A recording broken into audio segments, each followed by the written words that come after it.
Well, Griff, I brought myself out of the iron lung just to do this today. So I'm telling you right now, you better be good. You better bring it because I am just happy to be alive, man. Just happy to be alive. What was the sequence that led you to just being happy to be alive? Well, so I was at a wedding a Uh, weekend ago, June 17th. You owed already. those And days. came so you and I recorded last Monday morning, as we always record on Monday mornings, and today's Monday, June 26th. And I was fine. And about an hour before bed last Monday night, it's like a Mack truck drove through my living room and absolutely pancaked me. And by bedtime, I was curled up under the sheets.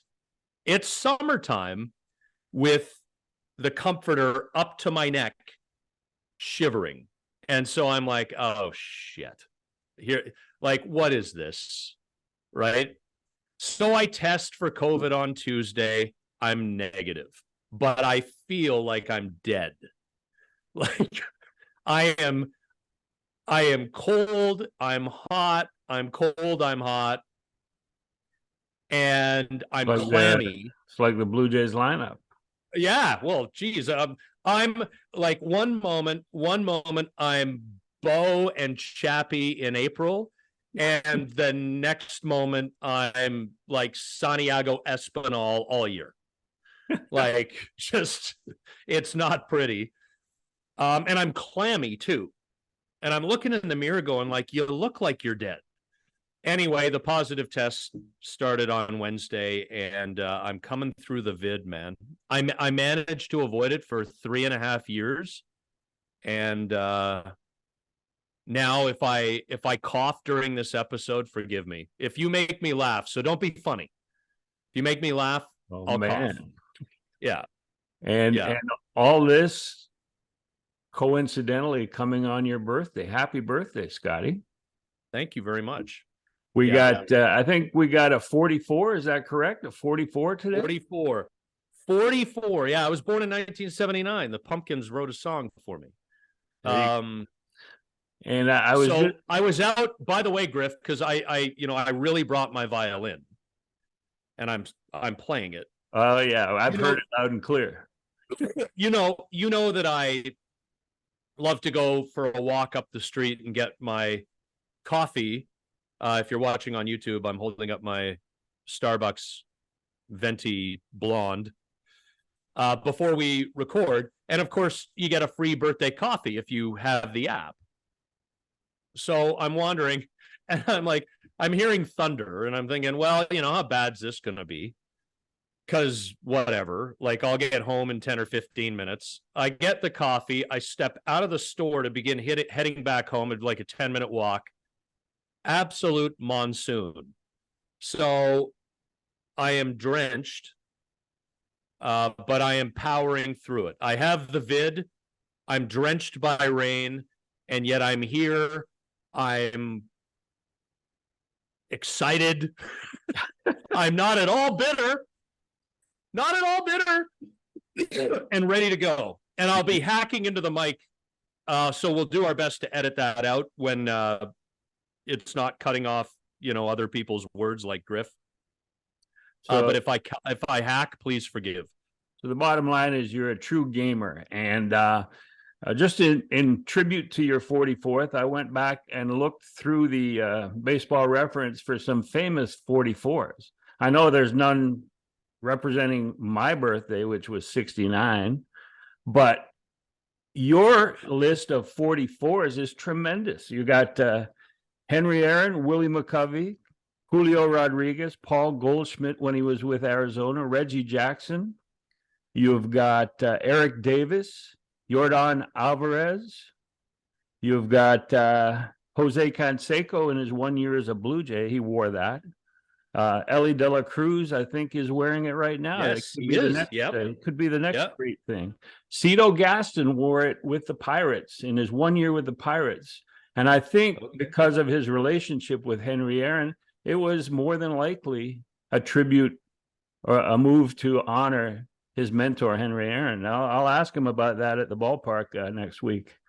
Then you had Ken Hill, Ken Landreau, Roy Oswalt. And then you had Bombo Rivera, who played with Bombo Rivera, who I'd never heard of, who played with the Expos in the mid-70s. I do believe he was a center fielder who replaced Willie Davis, who was summarily shipped out of town for not chasing a fly ball that ended up as an inside the park home run, which led Bombo Rivera as the only Expos hitter with an inside the park grand slam home run, which he did in, I believe, 1976, when the team won 52 games, which is going to be more than the Oakland A's win at the end of this. Did Bombo Rivera ever have an outside the park home run? He had several, yeah. He was good friends. He was a bit of a guy? Yeah, he was good friends with Pepe Mangual and the Puerto Rican connection with the Expos at that time. And as a 19-year-old, I was their guide to the city, which didn't turn out to be.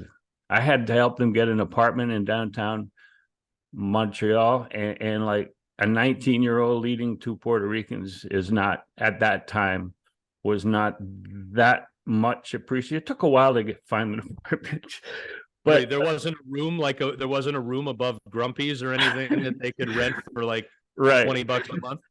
And I'm saving the last number 44 for your benefit, and it was Ken Phelps, who is, yes, I believe, Frank Costanza's least favorite New York Yankee. What the hell did you trade Jay Buhner for? The guy had 30 home runs, 100 RBIs last year. He's got a cannon for an arm. We got to have at least 2 or 3 Seinfeld references every episode. And then, like, the next scene is Jerry getting home from being out, and he hits his message machine. Jerry, it's Frank Costanza. George is dead. Call me back. Anyway, that brings us, and that brings us, I guess, to the current events of the Blue Jays, and to me, it was a mixed weekend against the Oakland A's. I mean, that's a bad team. They're not going to win 50 games at this pace. And I think largely because of the defense, the outfield defense, oh my God, the infield defense. But if I had a chance at the trade deadline, I would get one of their strong-arm relief pitchers who are probably undervalued because of these balls that are just falling in the outfield or getting by outfielders. And, you know, they got some talented arms, but they got no defense. And you know, it was just that the fact that they took 1 out of the 3 weekend games was probably disappointing for the Blue Jays inside that clubhouse. Well, people were saying, like, there has to be a sweep here. There has to be a sweep. And I get it. My argument against that whole it's a failure if you don't sweep them is, I mean, Oakland, despite their owner's best efforts, Oakland is still a Major League Baseball team, right? Like, they had won 19 other games this season. Now, the way that it all went down on Friday night was, you and I have beaten this drum to death, Griff. It's just like, Jordan, man, you can't hang one. Like, you can't. Romano's had a great year, and I've expressed my hesitations in the past to the point where I'm even tired of hearing myself talk about it. But, like, I would really like to not see Jordan Romano give up another home run this season on a slider. Yeah, and like, if you're going to give up a bomb, let him beat you with your best pitch, please. But to me, the one, or not the one good thing that came out of Friday was after the first inning, when Chris Bassett decided he had had enough, like his brain had had enough of calling his own game, and he handed it over to Danny Jansen. And for the next 4 innings, he gave up 1 hit, 1 run, 1 walk. And to me, that could be a seminal moment for Chris Bassett's season. He was trying to call his own pitches. Manoah convinced himself that he could too. And his opening day appearance start was a disaster, Manoah's. And Bassett, after a couple of dicey starts, began to pitch well, including a 9-inning one-hitter. But think about it, 30 games, if you pitch 30 games in a season and you're calling 100 pitches for yourself, that's 3,000 decisions that you shouldn't have to make, because the history of the game has you and your catcher sitting down before a game, talking about how to approach each hitter. And so you should be on the same page. And to me, in the history of me being in major league clubhouses, which goes back to 1973, no pitcher goes into it thinking, I threw my best fastball, he hit it for a home run, so be it. They think something's wrong, or either that or they're going to challenge him again. And that's why you need a catcher calling your game, so that there's a level head and you're not reacting emotionally, because pitching is a game of execution, not of emotion. And I think it's a great thing. It could be a turning point for Bassett. And I know he's had a solid season so far, but it could be even better. And the Jays in the second half, having played 79 games to here, as we record on Monday morning, they are going to need all of their guys down the stretch, the final 3 months. Yeah. Well, and there's different ways to skin the cat. Like you can do the Mark Burley thing, right? Where he's like, catcher puts the fingers down and I throw it. And Burley's view always was, don't ever ask the catcher or question the catcher's pitch selection. He puts the fingers down and it's my job to throw the pitch in the spot that I'm supposed to throw it to. And if I do, we should be successful far more often than not. Like that's legit hands off. Most pitchers, Griff, will shake. Why put yourself through the stress of, fiddling with the thing on your belt, and you've got to be, the hitter's got to be in the box with 8 seconds left on the pitch clock, and you've got to be ready to go. Like if you want to shake Jansen or Kirk once or twice to get to the pitch you want to throw, you got the time to do that. Let them fiddle with the pitch com. And I talked to Danny Jansen about it after Sunday's game, or after Saturday's game, and he said that with 9 pitches, and the 9 pitches are, I don't think there are 9 pitches in the pitching repertoire, but Bassett has 9 pitches. He said that's what makes it difficult in Danny Jansen calling, but he said he shakes him off. He shook him off in those 4 innings, and that, just having the ability to reach what pitch you want to throw, should be enough, rather than making the decision on 3,000 pitches over the course of a season. And I always thought, from talking with Mark Burley, that it was genius what he did. He said he didn't need a personal catcher. He would throw to any catcher and throw any pitch that catcher put down, because in that case, how is the other team ever going to detect patterns when you're throwing whatever the catcher wants? So you can't fall into patterns, because every catcher is going to call different sequences. And I thought that was genius, because as you pointed out earlier, the only thing he cared about was executing the pitch that was called to the best of his ability. And the best of his ability, to me, was borderline, Hall of Fame. He was on the ballot the last few years. I didn't vote for him the first year. I voted for him last year to just keep him on the ballot, and I'm not sure whether it worked or not. But he was such a pleasure to watch pitch and to be around. And so I think Bassett will benefit from not calling his own pitches. Burley was, I just loved covering that guy. And I know Gibby loved him, because he was like, you talk about a low maintenance guy. He wasn't even low maintenance. He was zero maintenance. I remember, as you would, the game in 2013 where, and you got to keep in mind as media people, we'd be in the clubhouse for an hour sometimes after a game waiting for like Jose, or later on Josh Donaldson, or whoever. right? But I remember 13, Burley threw a game in under 2 hours at home, and he had I think it was Jason Aldean.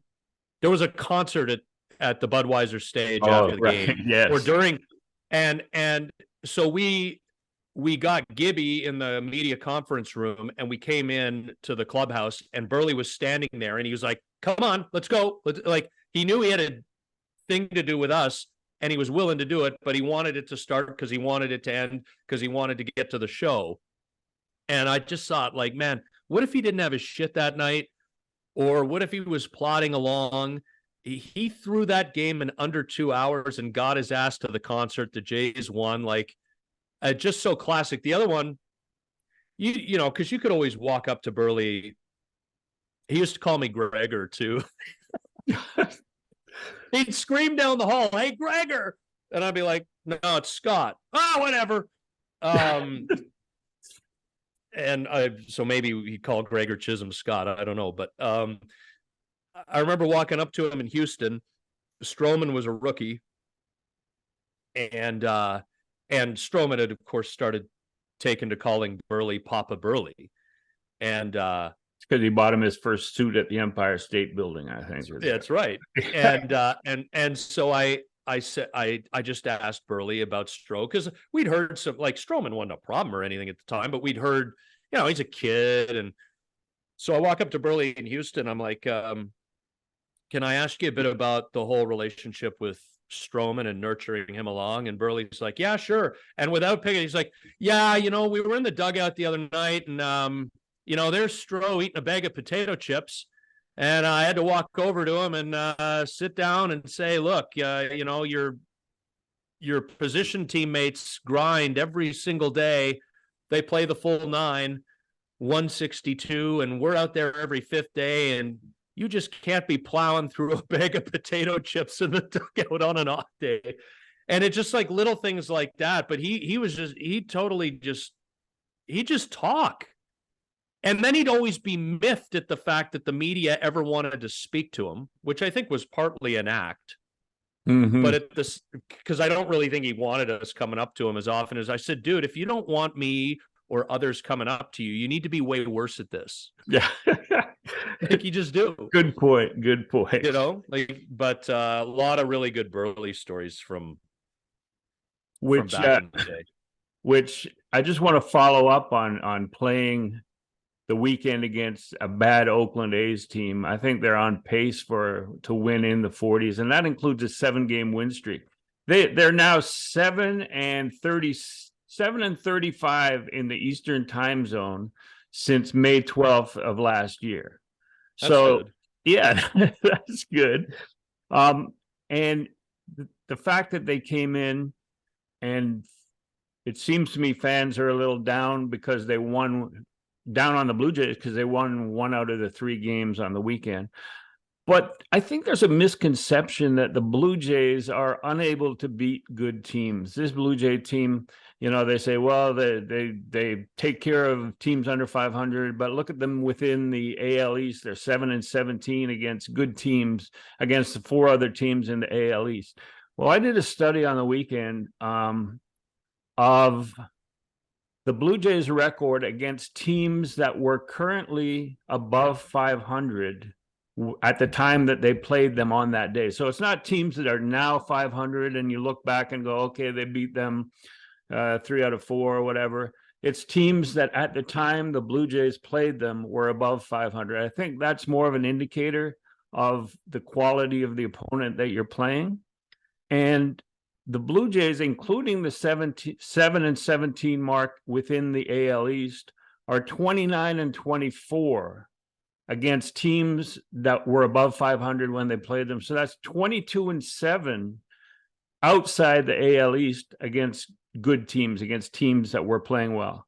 And they're only 14-12 against teams under 500. Now, maybe you look at that and go, hey, they got to take care of business against the bad teams. And 14-12 is not taking care of business against the bad teams like Oakland. But what's interesting is that only 26 of the 79 games have been against losing teams, 500 or below. And I think that's something that in the second half, I don't know what the numbers will look like, but the San Francisco Giants and the Boston Red Sox at the moment are 6 more games against teams above 500. So we'll see at the end of the weekend, going on to that last road trip against 2 below 500 teams heading into the All-Star break, how that turns out. But I think it's a mistake for fans to point a finger and say they can only beat bad teams, because they're not doing as well against bad teams as they are against good teams. Well, and like we're sitting here, Griff, does it feel like the Blue Jays are in a playoff spot? It definitely doesn't, right? Because expectations are what they are. But in this era of 6 playoff teams per league, and you have 4, any team in baseball has 4 available playoff spots to them. You can win your division, or you can be one of the 3 wild cards. So we talk about 6 teams making it. Well, 2 of those are division winners outside of the division you play in, so you can't grab those spots. But we live in this era where there are 3 wildcard teams. The Blue Jays would be in right now if the playoffs started today. The Houston Astros would be out, the defending world champions, by a half game. The results yesterday dictated that. And when you look at the vulnerabilities of the teams around the Jays, like, oh, by the way, on the weekend, Aaron Judge just raised his hand and said, yeah, that toe problem I have, it's actually a torn ligament. Like, I don't know if you've ever had a big toe problem, Griff. Yes. There are a lot of things on this planet that are fun. A big toe problem is not on the list of things that are fun. And I'm not a doctor, so I'm not going to pretend to be one. But if you have a torn ligament in your big toe, they haven't even put a timeline on it now. And I'm assuming it's because they can't. You know, he either has some kind of surgery to repair this thing, and that's going to lay him up for a while, or they hope that it heals to a point where he can get out there every day and play in some degree of comfort. Like the Yankees aren't any good right now. I mean, they're right there with the Jays. So whatever we feel about how the Jays have been playing, the Yankees are dealing with some of the exact same shit. And we've been saying, well, Vladdy can't get going. He had a couple home runs on the weekend. I think that's a positive sign. I don't care if it was only Oakland. It matters. The Yankees don't have their guy. Aaron Judge can't possibly get going for them right now because he ain't playing, and he ain't playing anytime soon. Like, there's vulnerability all around the league. Yeah, and one of the great bets preseason, if one were so inclined, would have been to take the under 45 home runs for Judge, because it's very difficult to do what he did last year and then repeat it, for sure, because there's always the possibility of injuries and whatever. And, that's a freak injury, running into the fence and in Dodger Stadium and making a great catch and then being out for as long as he's going to be out. But just getting back to the perception that the Blue Jays are not a playoff contender, or it feels like they're not a playoff team. Whenever the Jays or any team have been considered or admired as being a playoff contender or look like a playoff team, it's usually because they have a great bullpen. You play a 6-inning game. You have Ward and Henke coming out. You've got, like, if you have the lead after 6 innings, this game's over. Well, the Blue Jays, this current Blue Jays team, is the opposite. They build their winning situation out of their starting pitchers. So after 6 innings, if you have a lead, if the bullpen can hang on, you're good. You win that game. But that's a different perception than a 6-inning game. Boom, it's over. Let's go home. And to me, the strength of this Blue Jays team, and we've talked about it probably every week, is the depth of their starting rotation. Right now, they've got 4 guys pitching on with 4 days rest. And you pointed out before we started recording that most of them perform better with 5 days rest. And what's your theory on that, Scotty? Well, Arden Zwelling threw the stats out on one of the broadcasts over the weekend, and the ERAs for Bassett and Gosman and Barrios in particular, and those are the 3 guys that they've really counted on this year. Kikuchi, by the way, I think he's been. What are you laughing at?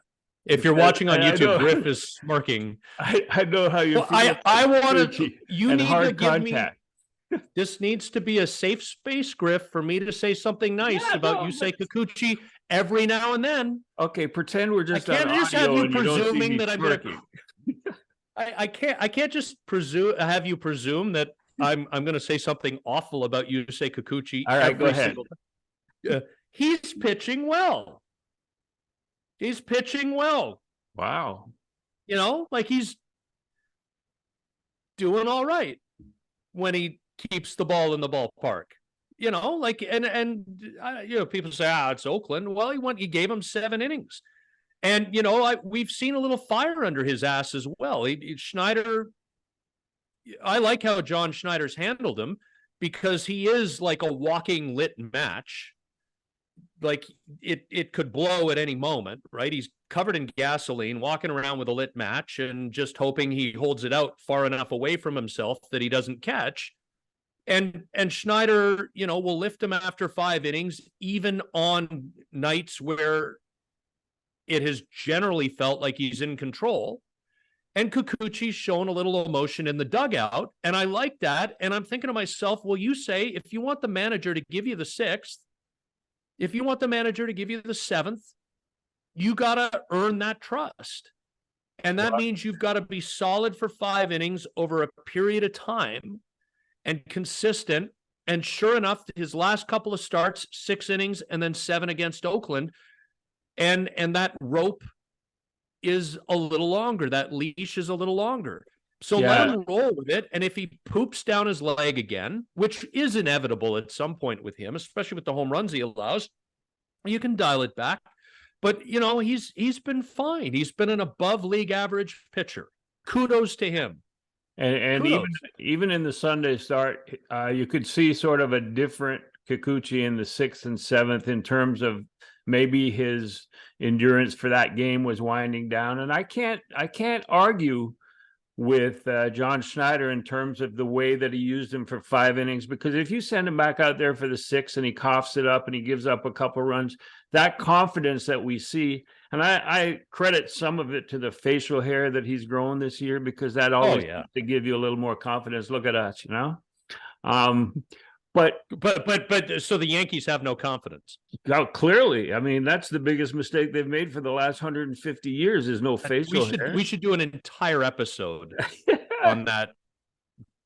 I'm sure they've lost some key free agents who don't want to cut their hair or shave their beard or what. I'm sure that's been a factor. It's either cut your hair or play in the greatest city in the world. But right.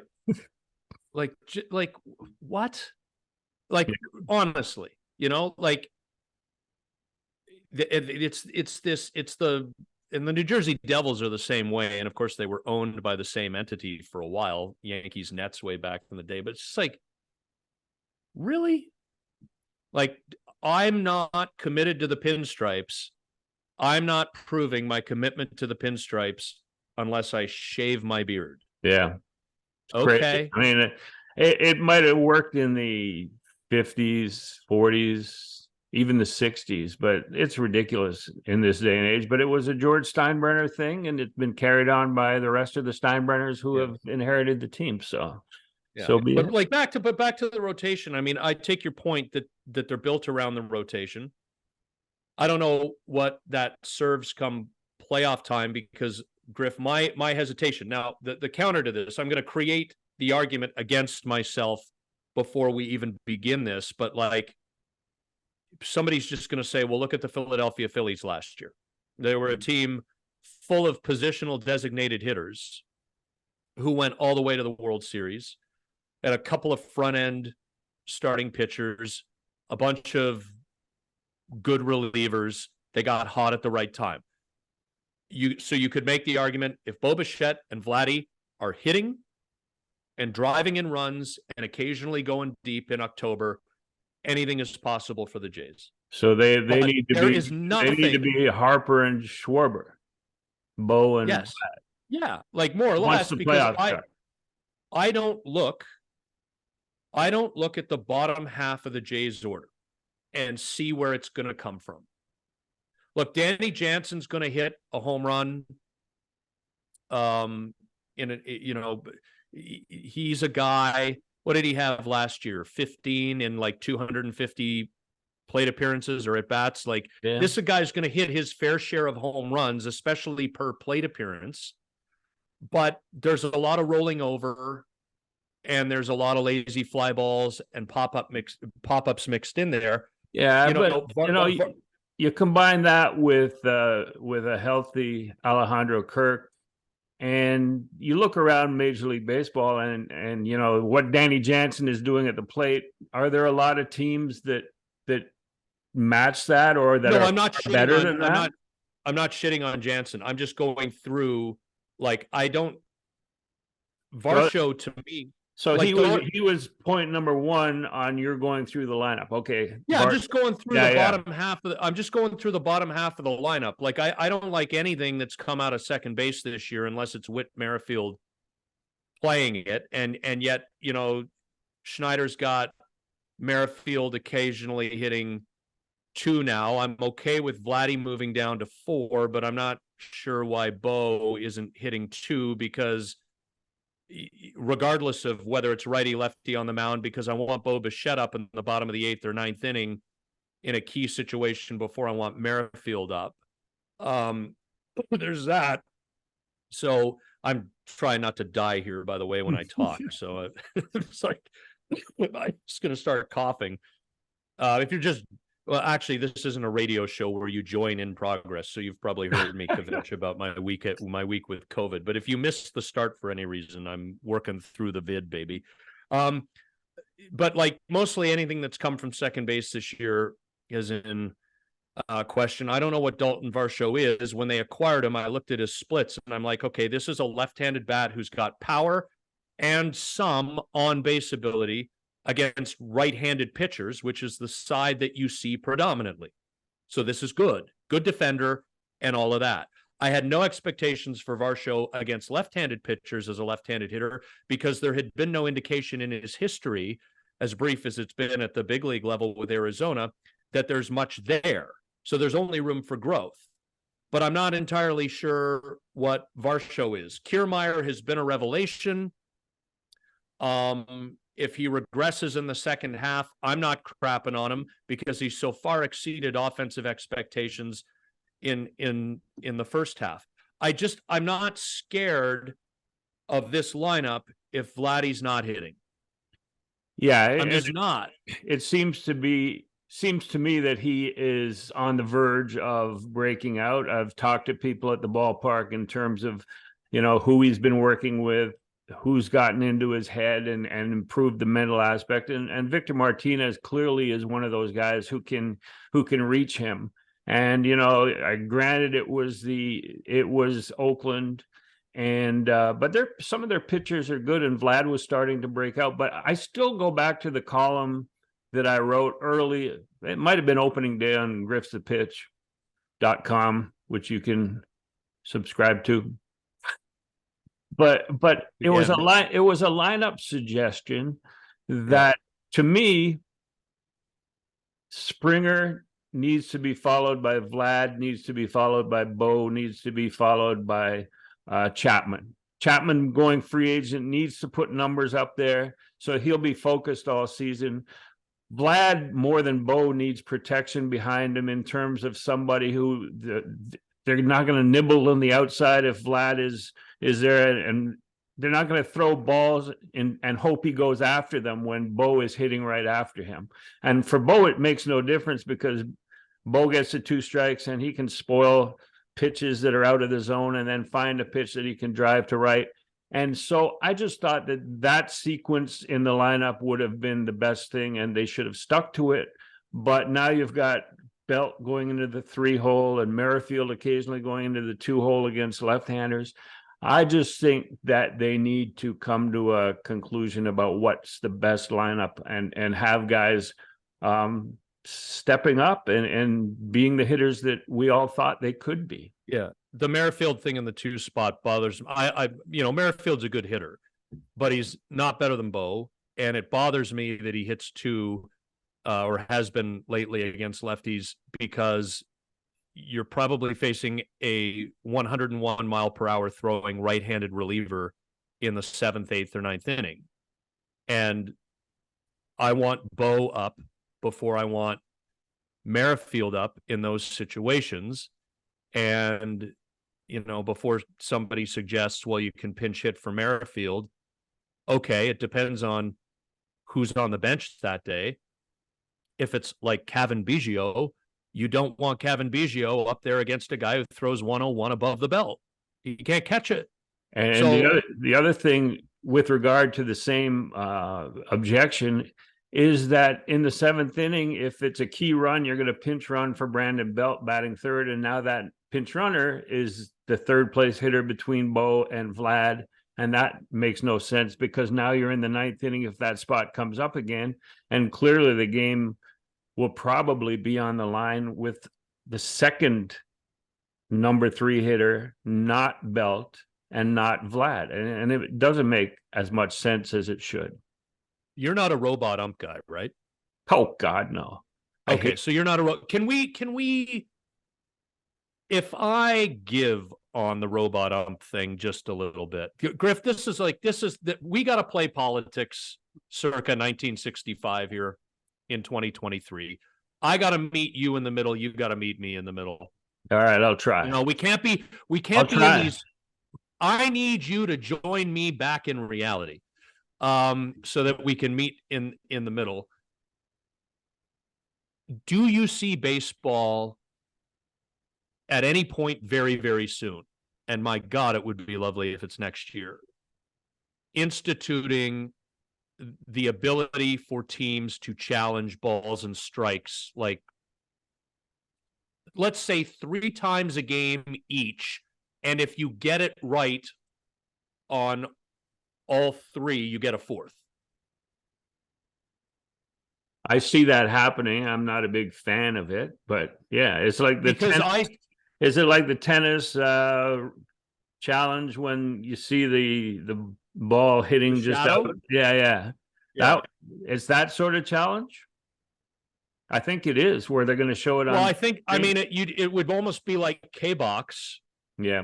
Right? Like there was a strikeout in the top of the 9th inning. Yes, I'm thinking about Vladdy, by the way, when I'm bringing this up, because I think part of the reason he's chasing some of the slop, and I'm hesitant to call breaking pitches slop in this day and age because they're thrown at like 89 miles an hour, 90 miles an hour. But some of the reason he's chasing the down and away slop is that he gets nicked on a call down there sometimes, and it's like, come on. But there was a strikeout in the top of the 9th inning of the London game, Cubs-Cardinals yesterday.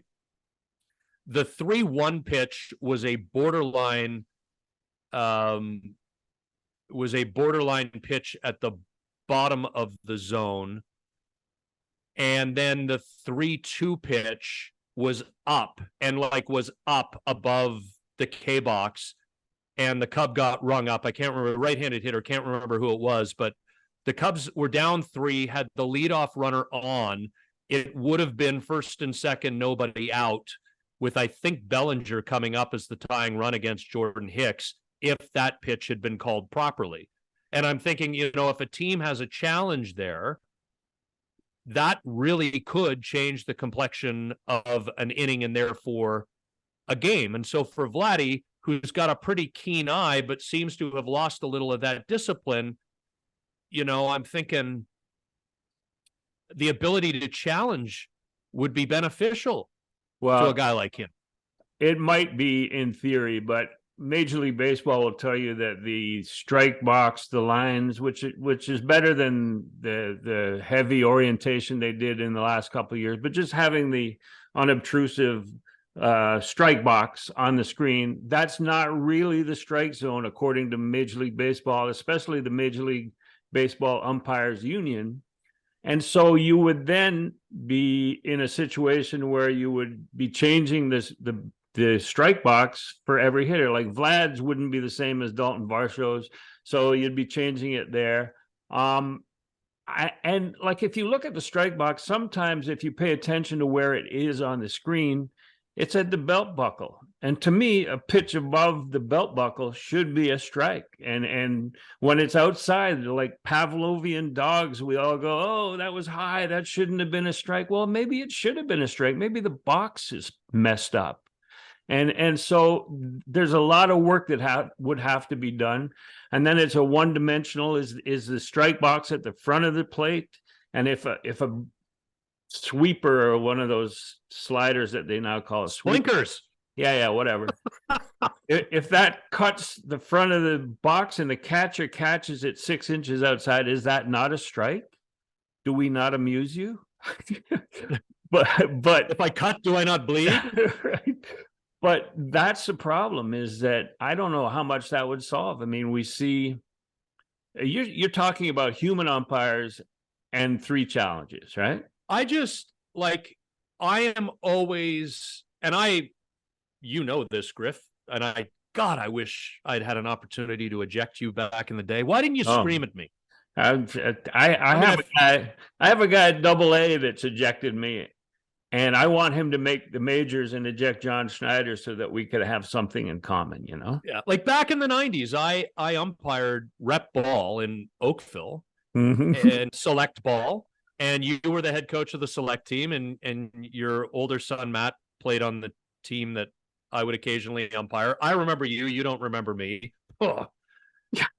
I must have read you every friggin' day in the Star or something. Like, I don't want to screw up with Griff here. Like, I don't want him thinking I'm a moron. It would take you years to figure that out. Maybe you still haven't yet. But like I umpired at that level, and that's pretty manageable. It always amuses me how hitters, when you watch, if a pitch is called a half inch or an inch off the plate or inside or up or down or whatever, the hitters know it. Like that's how good these guys are. Like they know. And most of the time, not all of the time, but most of the time when they turn back and look at the ump, the hitter's right. Yeah, right. And the ump is the one with the straight ahead eye line, but the pitches are the velocity is so high now, the movement is so significant combined with the velocity. I don't think it's a competency thing. I think the job is tough, and in some cases almost too tough. I have 2 questions regarding Robo, because you seem to favor it in the future, and maybe not next year, but down the road. What would be the incentive for a young umpire to give a rat's ass about his strike zone as he's coming up? Because not every level is going to have a robo ump. It's going to be like pro ball and major leagues. And like, as young umpires, how are you going to develop young umpires if they don't have to call strikes when they get to, and catchers in the same vein, catchers. I talked to Danny Jansen, like I said, on Saturday, and it's about presentation of the pitch. It's not framing, it's not yanking a pitch into the strike zone. It's presentation of a borderline pitch that convinces an umpire that is a strike. And that's an art. That's part of what Danny Jansen and other catchers in Major League Baseball grew up trying to perfect. And the relationships with umpires. Both my sons were catchers at a fairly significant level. And the big thing that they had was that they were charming with umpires. I mean, that's not the biggest thing they had, but it's part of the job. Like, you don't need to give, again, a rat's ass about your relationship with an umpire if it's going to be called by a robot. Maybe a little M40 or whatever you call that oil that you bring to the plate, just squeeze it into his armpit. Strikes to be strikes. Yeah. And balls to be balls. That's it. But does that happen? Even like, they show minor league pitches that are clearly not strikes and are being called strikes. So do you have to challenge those? I guess you do. But there's nothing perfect. And baseball has been the most human of major professional sports in terms of everything about it. And to me, the speed of the game is now the 7th inning, and everybody's going, oh, it's only an hour, 10 minutes in. This is great. When Mark Burley was pitching, he didn't need a pitch clock because he had the discipline and the rhythm of going at that speed. But like, just to force people to play at that speed, and you see guys stepping out of the box and realizing as they adjust their gloves, they got to call timeout, so they turn and call their one timeout. 2 throws over to first base because you don't want a guy throwing over just to start a new clock all the time. It's just not the same game. And like, if you know what you're going to do with that saved half hour, if you have something important to do, like I don't know, it just seems like too much is made of the half hour. Nobody cares when Springsteen goes 4 hours in his concert, but everybody cares when baseball goes 3 hours in their games. It's just, that's a rant. Yeah, no, I get it. I quite like it because I quite like the speed of the game now, in the sense that when I was young, and you would remember this, Griff, I mean, the Jays at Exhibition Stadium, their weeknight games started at 7:35. And you were out of there at 10 o'clock unless it went 14 innings or something. And teams have reached a point now where they're having to start their games in the 6 o'clock hour, right? Like, a lot of teams will start their home games at 6:40 local time now. I think the Angels do it like all the time, which is helpful out here because it's 9:40 instead of 10:10 or 10:30 or whatever. I remember, back in the 70s and 80s, when I was with the Expos, and there was shorter period for commercial breaks, mostly radio. And you'd come back, and if Bob Gibson wanted to start his inning and you were still in a commercial break, too bad for you. He would start his inning. And the one game was an hour and 29-minute complete game by, I believe it was Gary Waslewski. But, that was the shortest game in team history, and there was no pitch clock. I think a lot of it has to do with the commercial breaks, and when you come back from a commercial break, the pitchers out there still throwing his warm-up pitches, so the commercial break has now been expanded by another 10-15 seconds. And there are areas where speeding the game up is important, like that, but just the number of rules and the number of restrictions and the umpires' decisions, and the fact that a game could be decided on an automatic ball 4 or an automatic strike 3. I can just see this moving into the postseason, the playoffs, the World Series, and people will remember that World Series not for the quality of the games that were played, but that was the World Series where the game ended on a called strike 3. That's what's going to happen. And everybody says, no, it won't. Well, yes, it will. Oh, good. Absolutely. Absolutely. Here's another rule you love. Official baseball. I'm reading this off my phone. Official baseball rule 6.01. Oh, I hate I2. You hate 6.01 I2? Oh, yeah. Of course you do. You know what it is? Collisions at home plate. Yeah. Unless the catcher is in possession of the ball, the catcher cannot block the pathway of the runner as they are attempting to score. If, in the judgment of the umpire, the catcher without possession of the ball blocks the pathway of the runner, the umpire shall call or signal the runner safe. Notwithstanding the above, it shall not be considered a violation of this rule, 6.01 I2, if the catcher blocks the pathway of the runner in a legitimate attempt to field the throw. So there were 2 incidents this week. Bruce Bochy of the Texas Rangers and Bob Melvin of the San Diego Padres were both ejected in different games because, well, I don't understand the rule, Griff, in terms of, I understand it to read it here. Right. I don't understand sometimes how it's interpreted, and like, for listeners who didn't see it, these catchers have to be able to receive a throw, and put down a tag, like the spirit of the rule, right? For those who didn't see either play, The worst that happened was one of the catchers had a foot on home plate, made the catch, made the tag. And the intent of the rule, the purpose of the rule is to protect the catcher from being run over. And in neither situation was that even a possibility. The play was made. It was a baseball play. The throw was coming in, pulled both catchers towards the throw. They caught the ball in advance of the runner getting to the plate. The runner had some of the plate to slide at, and if it was head first, reach out and tap the plate, and even sliding feet first would have been able to reach home plate. And yet both decisions were that the runner was safe and the catcher had violated rule 6.01 I2 on I2. Yeah. And that was, it should have been more Shakespeare, et tu, brutal.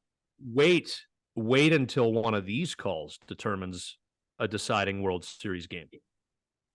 Yes. Yeah, you're right. You know, what was it? Was it the 07 playoffs, Rockies Padres, the play-in game, Matt Holliday scoring, right? Mm-hmm.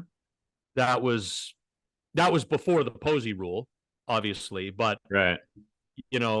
Like there's going to be a play at the plate in a crucial deciding game to get into the playoffs or to decide a playoff series, and people on the team that feels aggrieved are going to be apoplectic, and their fan base will be.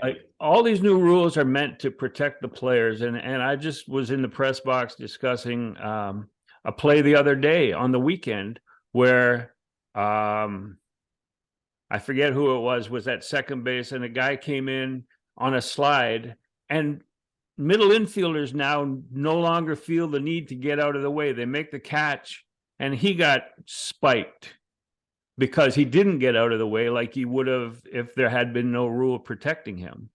Yep. And like, really, are you so comfortable that you feel nobody's going to slide in feet first and maybe gouge you in the calf with their spikes? It is going to happen, and you feel like you're invulnerable because of the rule, but that's not the case. The same thing with the catcher. If you think a collision isn't going to happen and somebody runs over you, you're less in a position to protect yourself, and it could end up with disastrous results. And maybe I just don't like rules. Well, the other anarchy, baby, chaos. What did Kramer say? Without, what they say, Jerry, without rules, there's chaos. But the other one, I hate your momentum. You like steal second base, or you slide into second base feet first and you pop up, and they keep the tag on you now because they know they can nick you if you come off the bag. Like, sometimes I view that as your momentum carries you off, and people are like, well, just keep your foot on the bag. Okay. But is that the spirit of the rule?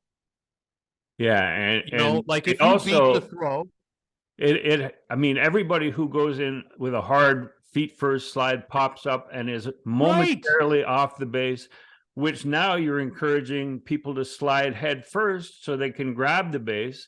Although if they have an oven mitt on, it's difficult.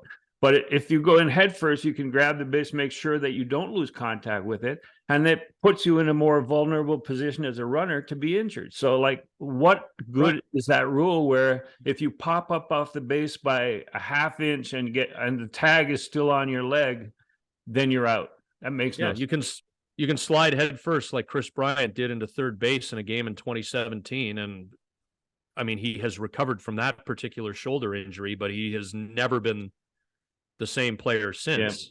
It was his bottom shoulder, his left shoulder on it through his swing, was never the same guy, and hasn't really stayed out of the infirmary since, and is a shell of his former self. Like, he's a forgotten about guy playing in Colorado. Well, not really playing, but injured. Like, it's just, Yeah, absolutely. Who knows? It's frustrating. It's frustrating sometimes. It's just like the spirit of the rule versus it's like in real life, morality and legality don't often line up. Like, just because something is the law doesn't mean it's what's morally right. Well, here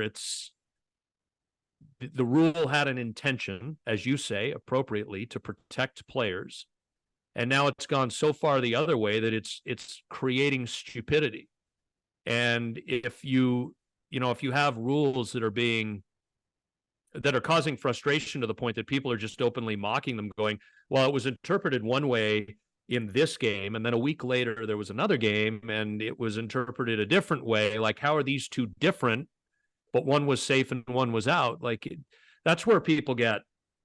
And people always just say, I want consistency. Well, I don't think baseball knows what its two hands are doing sometimes with some of this stuff. I get the spirit of it. I think it was entirely thought through. I think they got to make adjustments on it. Yeah, well, you just said a word, morality, and I know that you wanted to talk a little bit about the weekend that Ricky Romero and his family had. Give us thoughts on that, Yeah. So, like, first of all, I think we've talked about this, Griff. I just want to paint a picture of the type of guy Ricky Romero is. And so he and I are both diehard 49ers fans.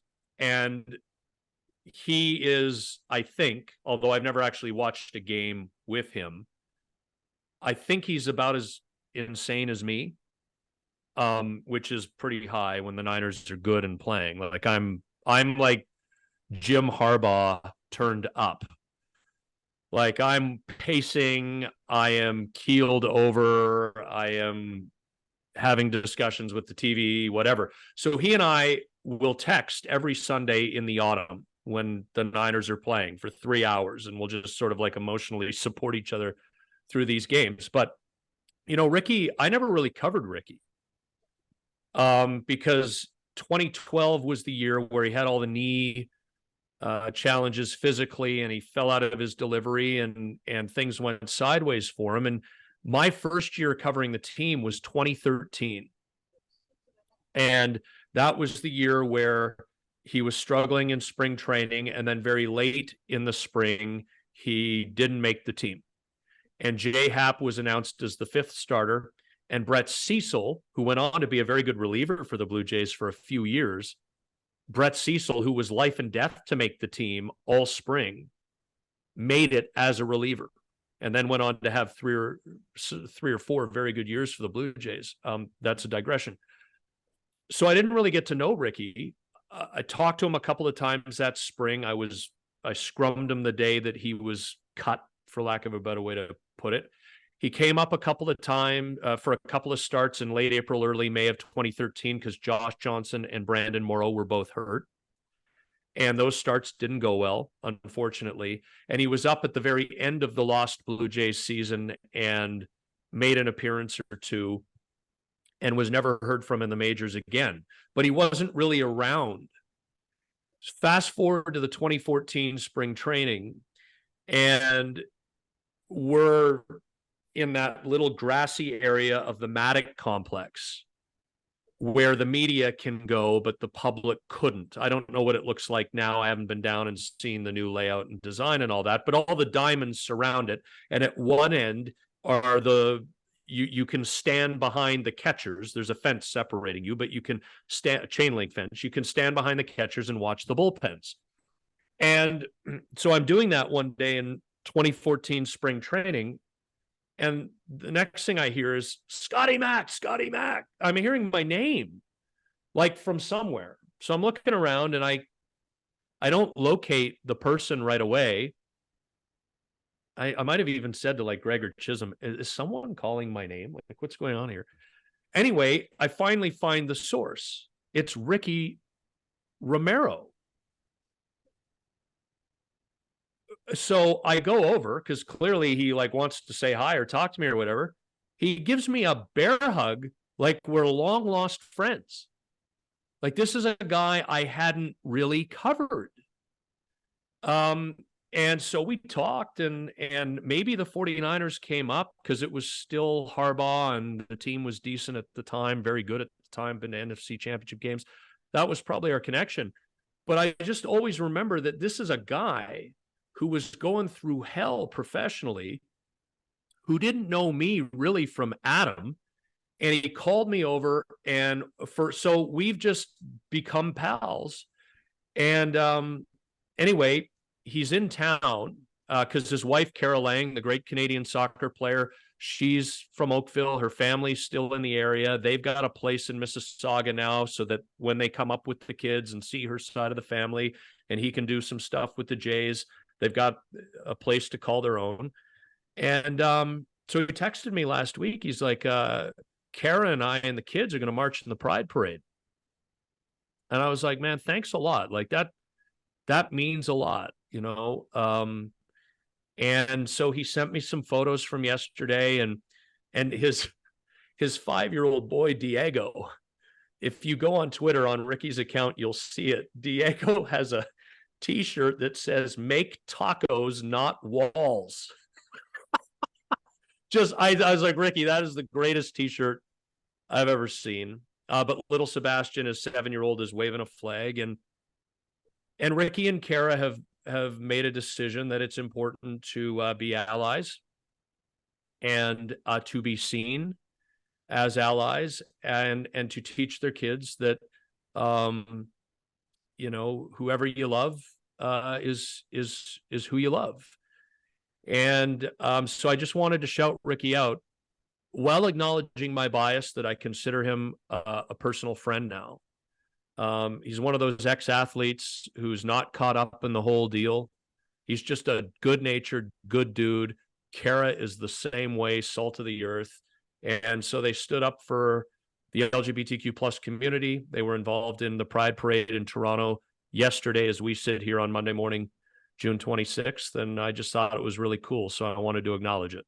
From a personal standpoint, I love the person that Ricky Romero has become. I sat with him on draft day, or the couple of days after he was drafted, in a boardroom at Rogers Center. And he was just a kid. He was with his dad and his little brother. And so I've followed him his entire career, and I covered him his entire career. And he had a giant chip on his shoulder as he was coming up. I remember him talking about having a Sports Illustrated picture in his locker at New Hampshire because JP Ricciardi said it was a mistake drafting Ricky Romero. Because it was the Tulowitzki thing, right? Yeah. So like, it was, he needed that sort of chip to overcome things and get to the major leagues. And when he got to the major leagues, he still was a little difficult to deal with because he didn't trust media. Media had done things to him and written things about him that were probably reflective of what the front office wanted that certain media to write. So what he's become since retiring, and I follow him on Facebook now and Twitter, and, you know, he coaches his boys, he coaches his baseball team, and just his reactions are so major league, but yet so sensitive to coaching younger kids. And then, you know, this latest on the weekend, he has turned into someone that I really admire now. That's all I got to say on that. Yeah, no, and just about, because he, as you were saying, he coaches his 7-year-old Sebastian, and I assume he'll do the same for Diego and their daughter when she's old enough. But he was texting me through the little playoff run, because out in LA, he was explaining to me, like, baseball is kind of the spring sport, and then because the weather's always good, right? So baseball's the spring sport, and then they do a season of soccer in later summer into the fall, and then they do basketball in the winter, and then so it's a cycle of like 3 sports, so the kids get a taste of all of it. And he was texting, because I was asking him for updates and how's the team doing. He's like, I'm more nervous for this than I was anytime I pitched in a big league game. And, you know, there's all these rules at 7 years old. A kid can't play the same position twice in a game. So the coach has to draw up defensive lineups each inning, making sure that they're, you know, each kid is playing a different spot. And so I'm like, dude, I said, I know you are lying in bed at night, unable to sleep, drawing up batting lineups and fielding lineups. So he's like, oh, absolutely. So, but a shout out to Ricky and Kara. It matters, especially just in the period of time we're in right now, where there's significant pushback from certain corners of the universe on LGBTQ plus rights. To have people with profile saying we want to be seen as friends and as allies means a lot to the community. And the more people who do that, the better it is for people like me. So I wanted to throw that in before we wrapped up today. Scotty, do you understand? Just changing subjects here, changing topics, and before we wrap up, how the All-Star balloting works? I think the Blue Jays the Blue Jays have. So you got let me explain it to you, Griff. Let me break this down for you. Right. You got fan balloting, and they vote for the starters. Then you got coaches who get involved, and they do some stuff. And then you got players, and they do some stuff. And then you got starting pitchers who are going to pitch on Sunday, which means they can't pitch on Tuesday in the All-Star game, so they're going to end up getting replaced.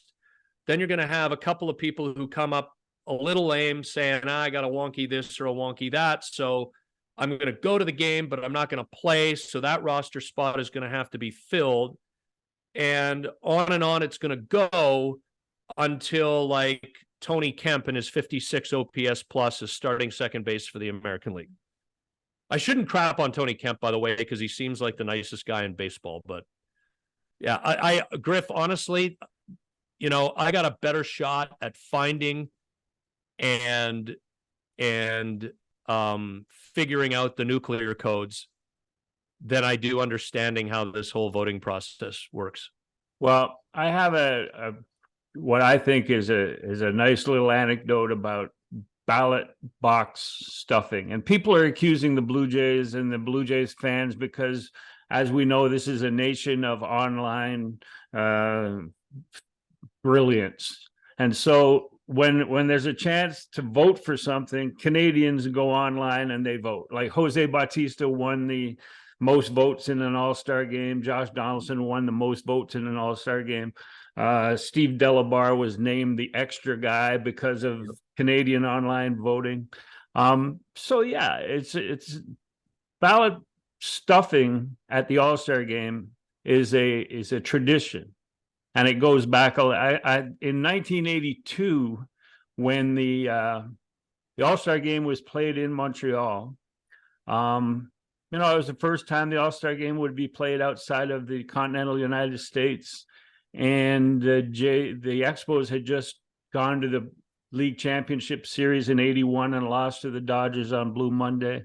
So the feeling was that we had to counterbalance. I was PR guy at the time in Montreal. That we had to counterbalance the fact that nobody in America knew anything about the Expos by stuffing the ballot box. I mean, it was done before. It was done in 1957, where 8 Cincinnati Reds were in the starting lineup, and the commissioner's office took 2 of them away because they realized that they were cheating. They were stuffing the box. So Marge Schott was just poking little holes in the. So in 1982, the ballots were physical. They were, I think, sponsored by Gillette or a real estate company, but I think it was Gillette.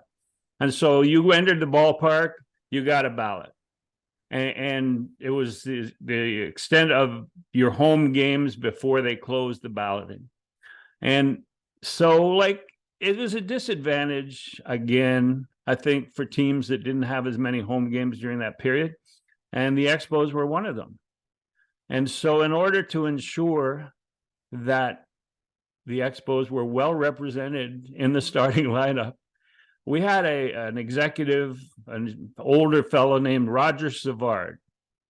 Now, he was a rear gun. He was a gunner on a bomber that flew in World War II and was shot down over Europe.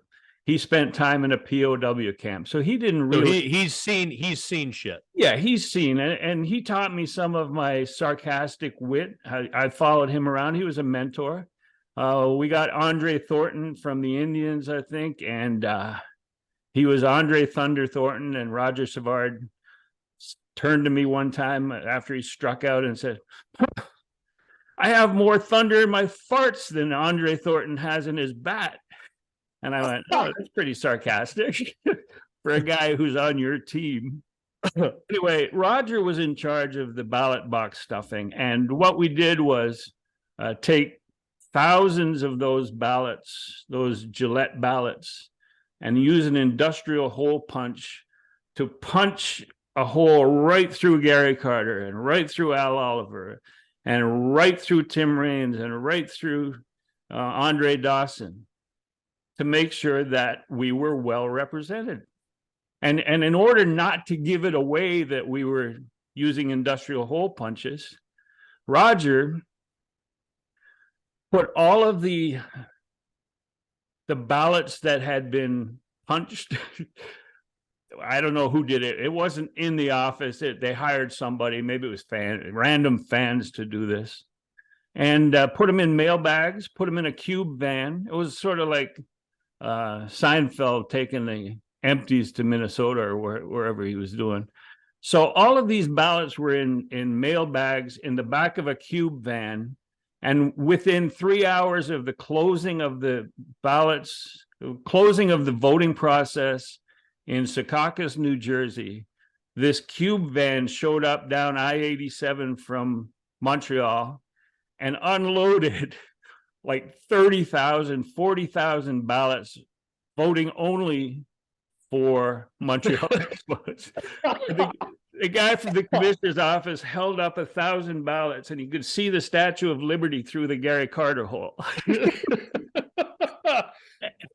And they called the commissioner's office and they said, hey, these ballots are clearly, and Roger Savard is a rear gunner on a plane that was shot down over Europe in World War II. So, you know, he didn't back down from anybody. No. And he just said, the game is in Montreal. What is wrong with you people? And so they called and checked with the commissioner's office. All good. All those ballots count. 5 starting players, including Steve Rogers for the All-Star game. National League won, no problem, 4-1. Dave Concepcion, MVP. A decade later, the game goes to Toronto, to Skydome. But nobody has ever called out the Expos for that giant effort in stuffing the ballot box and having as many starting all-stars in that game in '82. It was brilliant, and Roger Savard's my hero because of it. Any truth to the rumor that Roger was in Florida around the 2000 U.S. presidential election? Yeah, there might have been some hanging chad. Hanging chads. But they should have used industrial hole punches. Just all lined up, 1,000 ballots, and you could see right through that hole. Brilliant. But that's a little known story, and sort of one of the 1,000 stories that can be told about all-star games and the antiquated, outdated, outmoded, stupid way that all-stars are chosen to play in the all-star game. It's just, you know, a couple things. All-star games will never be the same as they were when we were younger, because we have the ability to see every game every day if we want, or highlights from every day. Like it was a huge deal back then because the American League played the American League, the National League played the National League. You never saw Tony Gwynn play. And you didn't. Like if when you being me, when I was a boy growing up in Oakville in the 80s and early 90s, Tony Gwynn played for the San Diego Padres, who were never on national TV, and who the Blue Jays never played because the Padres are a National League team. And so to see Tony Gwynn at the All-Star game was a huge thing. And the other thing was that the both leagues The American League and the National League were very, very competitive. You had Chub Feeney, Yeah. president of the National League, and say Bobby Brown or Bill White, one of those guys, president of the American League, and they hated each other. And there was no interleague play, as you point out, and they wanted to beat the other team badly. You had guys playing entire games, entire 9 innings. The star players, you had Aaron Mays and Clemente all playing the full game in order to beat the American League, because that was how it was viewed. It's still the best All-Star game. Pete Rose barrel rushed Ray Fosse into oblivion, Griff, and Fosse was never the same in an All-Star Rule game. 6.01 I too would have prevented that. Yes, absolutely. Oh no. Well, and even back then, like umpires, you were an American League umpire or you were a National League umpire. Yeah, the American League umpires wore the big balloon pad and they looked over the top of the catcher, and the interior pad, or the one under the shirt, was worn by the National League guys, and they fought seriously when they incorporated both umpires and both groups of umpires and had them doing American League games and National League games, because they had deals. They had a per diem, they had an amount of money they were given, and they had sweetheart deals in the National League cities, and they didn't know anybody that would give them those deals in the American League. So it was costing them money to go and umpire American League games, until they figured out who would give them a car, who would give them a hotel room, who would give them food, who would give them everything.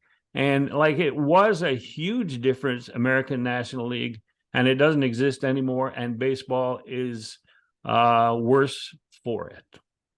I'm with you on that. And I sound like a traditionalist when I say it, but I love it. I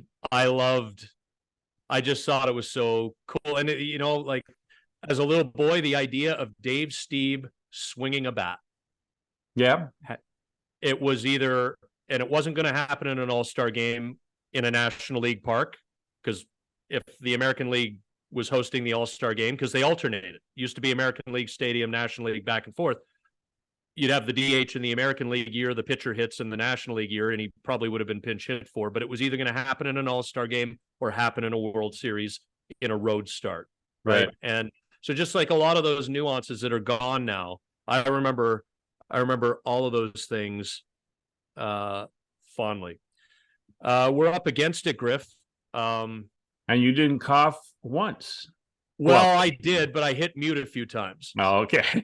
I think I coughed a couple times when I laughed, and I didn't want to mute it because then it would have sounded like really weird and cut off. But when you were talking a couple of times and I needed to bring up a lung, I hit mute. Oh, that's yeah. It's a lovely thing. I enjoyed this. I enjoyed this week. We had a lot of topics that we'll have to save for next week, next Monday. But yeah, it was great, Scotty. I appreciate your time, and I appreciate you rolling out of bed and getting rid of that comforter and sitting here and the banter back and forth. I love it. I may have the vid, but the vid don't have me.